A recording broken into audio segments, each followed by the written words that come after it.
प्रिय विद्यार्थियों, आज हम द्वितीय प्रश्न पत्र कथा साहित्य की एक और विधा उपन्यास के बारे में अध्ययन करेंगे। उपन्यास का उद्भव और तात्पर्य। जैसा कि हम सभी जानते हैं, हमारा द्वितीय प्रश्न पत्र कथा साहित्य को लेकर है। कथा साहित्य में मुख्यतः दो प्रकार की विधाएं हमारे पाठ्यक्रम में रखी गई हैं, कथा और उपन्यास। उपन्यास को जानने से पहले उसका व्युत्पत्तिपरक अर्थ हम देखें तो हम पाते हैं कि उपन्यास का सबसे प्राचीन प्रयोग संस्कृत के साहित्य दर्पण में मिलता है, जहाँ इसे परिभाषित करते हुए कहा गया है, उपन्यास्तु कर्माणाम ग्रंथनम, अर्थात कार्यों के ग्रंथन को उपन्यास कहते हैं। कार्यों का ग्रंथन अर्थात कार्यों को गूंथना, कार्यों को इकट्ठा करना।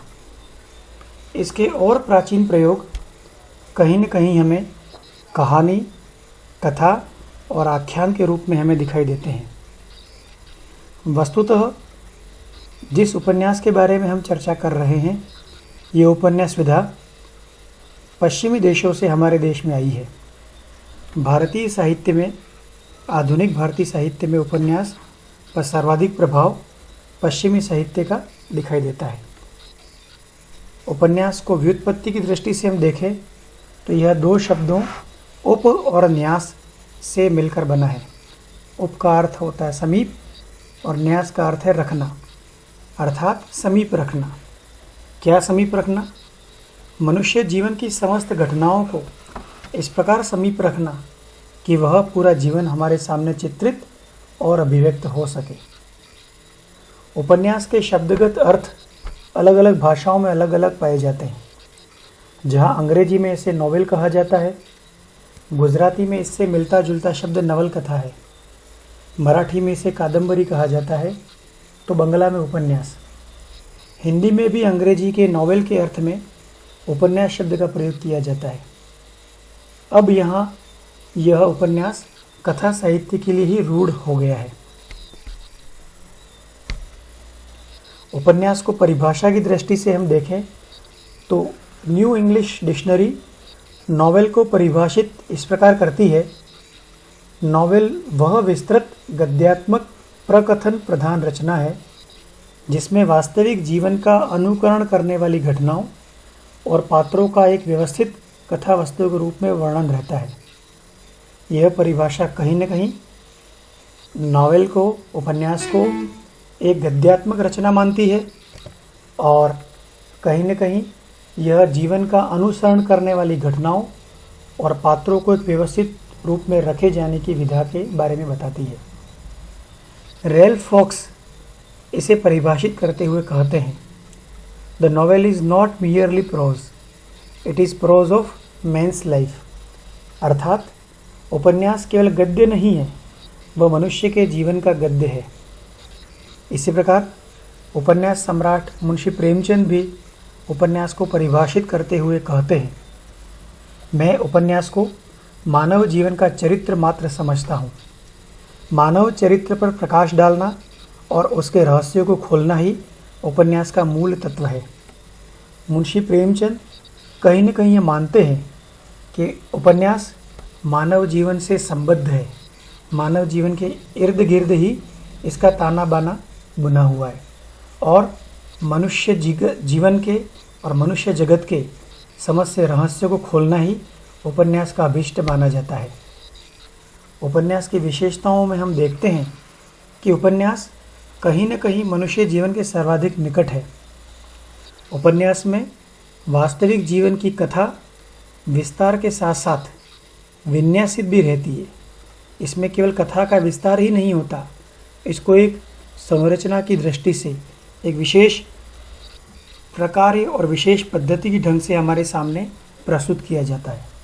वस्तुतः उपन्यास ऐसी गद्य विधा है जिसमें कलात्मकता तो है ही, जीवन की व्याख्या भी है। क्योंकि उपन्यास जीवन के बहुत निकट है, इसलिए जीवन की व्याख्या भी इसे हम मान सकते हैं। उपन्यास का उद्देश्य मनोरंजन तो होता ही है, और मनुष्य मात्र के या पाठक मात्र के कौतूहल की शांति प्रदान करना भी है। कहीं न कहीं इस उद्देश्य के अलावा उपन्यास मानव चरित्र का प्रभावशाली चित्र भी अंकित करता है।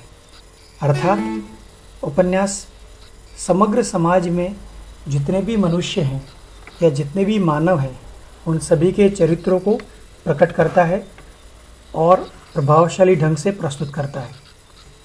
उपन्यास में कहानी को और कथानक को एक कार्य कारण श्रृंखला में बांधा जाता है। एक घटना दूसरी घटना से बंधी होती है, एक घटना दूसरी घटना से संबद्ध होती है, जिसमें कथाकार और उपन्यासकार कल्पना का उपयोग भी करता है, लेकिन उस उपन्यासकार का मूल लक्ष्य मानव जीवन के सत्य का उद्घाटन करना है, वह भी रसात्मक दृष्टि से। रसात्मक का तात्पर्य केवल जीवन सत्यों का उद्घाटन खुरदरी ज़मीन पर नहीं, अपितु रस प्रदान करते हुए, जिसको पढ़ने मात्र से पाठक रसमय हो सकता है और उसके भावों का रसोद्रेक भी हो सकता है। कहीं न कहीं उपन्यास मनुष्य जीवन के सत्यों का रसात्मक रूप से प्रस्तुत करना ही अपना ध्येय लेकर चलता है। विशेषताओं को समग्रतः देखें तो हम पाते हैं और जानते हैं कि उपन्यास गद्य की वह कथा तत्व प्रधान महाप्रबंध कथा विधा है, जिसमें मानव जीवन के यथार्थ के समूचे परिदृश्य को कलात्मकता के साथ प्रस्तुत किया जाता है। अर्थात उपन्यास गद्य की विधा है। साहित्य में दो प्रकार की विधाएं मानी जाती हैं, पद्य और गद्य। उपन्यास गद्य की विधा है, जिसमें कथा तत्व है, अर्थात इसमें कहीं न कहीं कोई न कोई कहानी इसमें जुड़ी हुई रहती है। साथ ही साथ यह महाप्रबंध है। महाप्रबंध का तात्पर्य केवल इसमें जीवन का छोटा अंश या छोटी घटना का ही वर्णन नहीं होता, पूरे जीवन का या जीवन के बहुत बड़े भाग का इसमें वर्णन पाया जाता है, जिसमें मनुष्य जीवन का यथार्थ भी प्रकट होता है। साथ ही साथ एक कलात्मक दृष्टि से उसके चरित्र का उद्घाटन भी इसमें होता है। उपन्यास को चूँकि समय के साथ और समाज के साथ देखा जाता है, अतः माना जाता है उपन्यास जो है वह समय की उपज है। यह जो उपन्यास जिसे हम आज का उपन्यास कहते हैं, कहीं न कहीं आधुनिक युग की उपज है। आधुनिक युग में हम पाते हैं कि समस्त व्यक्तियों और समाज में सभी लोगों का दृष्टिकोण व्यक्तिवादी होता जा रहा है। व्यक्तिवादी का तात्पर्य हर व्यक्ति अपने उद्देश्य में, अपने लक्ष्यों की ओर उन्मुख है।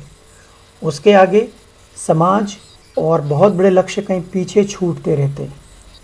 इस व्यवस्था में कहीं न कहीं एक दिन अराजकतावादी दृष्टि गोचर होती है, अर्थात व्यक्तिवादी दृष्टि कहीं न कहीं आगे जाकर समाज में अराजकतावाद पैदा करती है। कहीं न कहीं समष्टि और व्यष्टि का द्वंद्व, समाज और व्यक्ति का द्वंद्व हमारे सामने उभर कर आता है। इन सारी समस्याओं और मनोवैज्ञानिक दृष्टियों के बीच कोई एक ऐसी विधा की ज़रूरत होती है जिसमें लचीलापन हो, जिसमें कोई बंधन न हो, साथ ही साथ किसी भी परिस्थिति में उस विधा को कोई न कोई रूप ग्रहण करने की सुविधा हो। इन सब दृष्टि से देखें तो पाते हैं कि उपन्यास ही वह विधा है जहाँ आधुनिक युग की समस्त मनस्थितियों और परिस्थितियों की अभिव्यक्ति संभव है। हमें देखते हैं उपन्यास में अनुकरण और पल्लवन की बुनियादी संरचना, अर्थात उपन्यास में जीवन की जो नकल है और आधुनिक युग में जो उपन्यास का विकास है, उसके विकास में कहीं न कहीं आधुनिक युग में गद्य के विकास और प्रिंटिंग प्रेस, अर्थात जब से मुद्रण यंत्र का विकास हुआ तब से उपन्यास सारे समाज में दिन दुना रात चौगुना फैलता गया। यह हम जानते हैं और मानते हैं कि इतिहास में सामंतवाद के अंत के बाद पूंजीवाद का उदय हुआ और पूंजीवाद के उदय के बाद मध्यवर्ग का विकास हम देखते हैं, और यही मध्यवर्ग अपनी बौद्धिक जागरूकता के कारण एक विशाल और विकसित पाठक वर्ग को लेकर सामने आता है। और इसी विकसित और विशाल पाठक वर्ग का सबसे महत्वपूर्ण और सबसे रोचक इसकी विधा है वह है उपन्यास। हम लोग जानते हैं भारत में औपनिवेशिक काल में जब अंग्रेजों का शासन था तब भारतीय समाज में जो नवजागरण की संकल्पना पैदा हुई, उस नवजागरण में और उपन्यास में बहुत बड़ा गहरा संबंध है। नवजागरण और हिंदी उपन्यास या भारतीय उपन्यासों को हम अन्योन्य आश्रित कह सकते हैं। आधुनिक उपन्यास का सबसे पहला प्रभाव बंगला में दिखाई देता है, उसके बाद मराठी में और उसके बाद हिंदी उपन्यासों में यह विकास आगे बढ़ता हुआ दिखाई देता है। आधुनिक समय और समाज की उपज उपन्यास भारत में बंगला और मराठी से होता हुआ यह हिंदी तक आ पहुँचा है। हम हिंदी में उपन्यास के आरंभिक चरण 1875 में हम देखते हैं। इस प्रकार उपन्यास कहीं न कहीं समय और समाज को अपने साथ लेकर, अपने पास रखकर बड़े ही रोचक और बड़े प्रभावशाली ढंग से न केवल जीवन को अभिव्यक्त करता है, अपितु वो जीवन को जीने वाले मनुष्य के चरित्रों का भी, उसके सत्यों का भी बड़ा ही रोचक ढंग से प्रस्तुति करता है और अभिव्यक्त करता है। धन्यवाद।